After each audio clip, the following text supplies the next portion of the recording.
In 1988, the U.S. Congress established the Indian Gaming Regulatory Act, IGRA. This federal law provides tribes and states with a legal framework to develop tribal gaming. It's the reason the U.S. has regulated tribal casinos.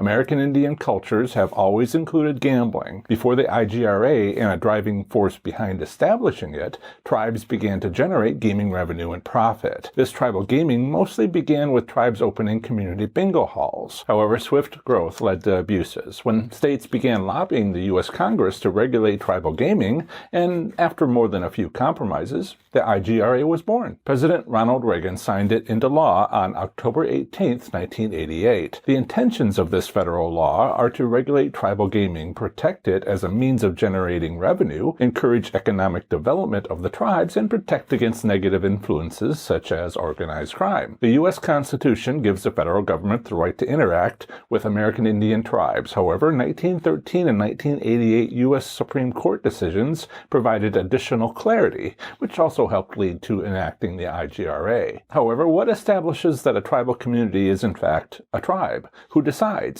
How do those decision makers choose? Perhaps more importantly, how can it be consistent? Even today, this process is fraught with difficulties. Federal recognition of an American Indian tribe is owned by the Bureau of Indian Affairs, BIA, within the U.S. Department of the Interior. The BIA sets the criteria for federal recognition of tribes. Tribal communities petition for federal recognition through BIA's Office of Federal Acknowledgement, which carefully researches each request. Being federally recognized means the federal government acknowledges a tribe's right of self-government while supporting its tribal sovereignty and self-determination. Limitations on these rights are the same as those for states. As of this recording, there are 574 bands and tribes recognized by the federal government as American Indian or Alaskan Native. Only federally recognized tribes may use the IGRA to negotiate a tribal state gaming compact with their state. Negotiated tribal state gaming compacts aren't always publicly available. If they are, however, the first place to look is at the National Indian Gaming Commission,